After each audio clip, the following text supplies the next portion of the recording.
they're going to be used again. They don't just get used one time and they expire. Okay, so I teach there's a 60-day look back, and the highest form of precision or highest form of accuracy in terms of my key levels, I define it within that 60-day range, and it's 60 market days, not 60 calendar days, obviously, but it's looking back 60 days. So what I'm looking for is the highest high and the lowest low in the last 60 days. I'm looking for inefficiencies in the last 60 days, whether it be premium or discount. That means a fair value gap like that purple one here was. Before we traded down here, in the beginning of the week, the dollar index was up here. And on the 13th, I explained it. I felt like we would draw down. I'm teaching the part that was not made available to you on the 13th live stream. Okay, so I'm filling in that gap of insight that wasn't made available in that presentation, but this is the logic that went behind it. So let me take this off and we'll drop down finally into a daily chart.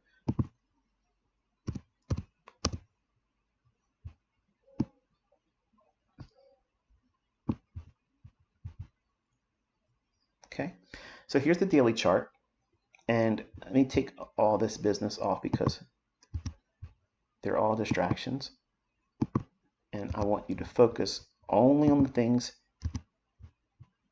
that I'm making a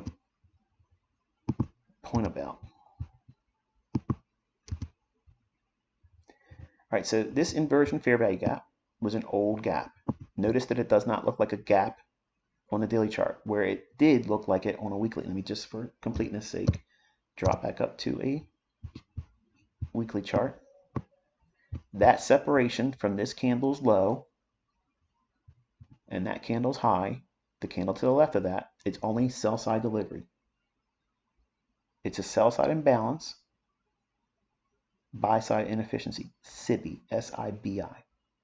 It's a fair value gap, but the classification is a SIBI, meaning that some future time the market is going to trade up and deliver price on the upside. So it's offering buy side delivery. We see that happen here on this candle. But I said that we would treat that as an inversion fair value gap. Go back and look at all the presentations and commentary around that at the time. But on the 13th of this week, June 13th, 2023, I said that we would look for this old gap. Okay, this is what separates me from folks like Chris Laurie, where they look at an inefficiency and then he'll tell you it's done.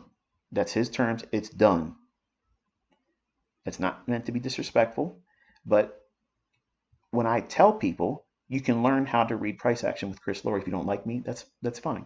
But you won't learn what I'm teaching from Chris Laurie. But you can learn how to see inefficiency in price. I didn't learn inefficiency from Chris Laurie. Okay, I was trading before Chris Laurie. But long story short, this whole business of inefficiencies, we can use them as real dynamic support and resistance.